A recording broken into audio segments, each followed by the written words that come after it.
You sound like you are a collector of people. You know, the stories, you bring brilliant stories and metaphors to light, and it must be so fun collecting all of these stories.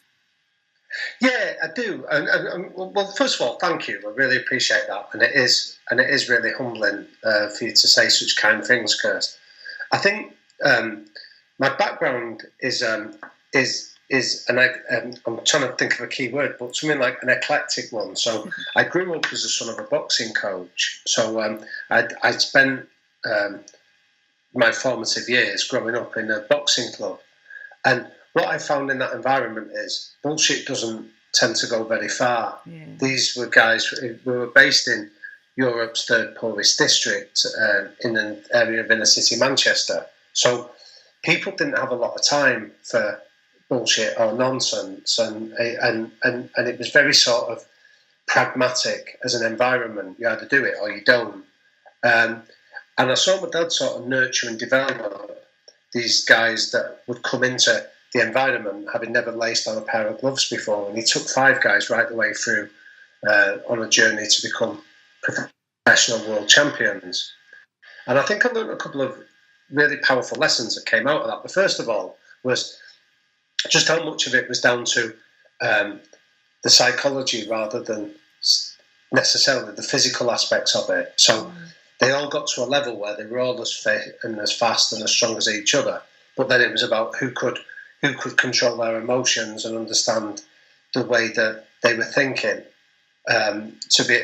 were the ones that tended to be successful. And then the second lesson I really learned was about the power of a culture. So the area that we were in, as I said, it gave you an idea. I mean, just giving you that stat around being Europe's third poorest district gives you an idea of the kind of social issues that were all too common there. So you get people that had left school with almost no education. You had people that had fallen into crime or gone into slightly other nefarious routes. And yet when they came into that environment, one of the rules was you weren't allowed to use bad language.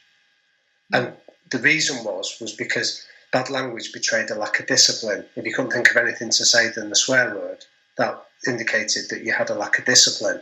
And given that it was a boxing gym, said discipline is one of the keystones of being successful in this sport. So one of the rules was that you couldn't come in there, and if you came in effing and blinding, so there was consequences. You had to do physical exercises as a response to it.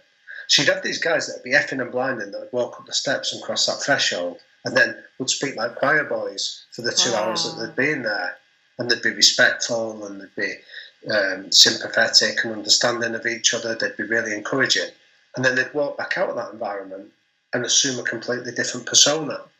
And it made me recognise just how powerful culture can be, and a lot of that is underpinned by behaviours. So I learned that at a really young age, and I almost saw it was almost like a greenhouse of learning about that. And then I went into further education. I went down the route of night school once I'd left school to try and understand some of the research and the psychology and the understanding that underpinned what I was seeing in really practical terms. So I often think when I write, I go back and think, like, they're my audience that I tend to try and write to, because I think if they could understand it, and that's not intended to be patronising, but if they could listen to you and get it and understand it, I know that hopefully that means it can be accessible for anyone else that would be good enough to choose to pick up the book and read it. I love it. Well, now I know that I'm not disciplined. You know, so coming from Glasgow with this potty mouth, I know I'm not disciplined, but I'll be in trouble.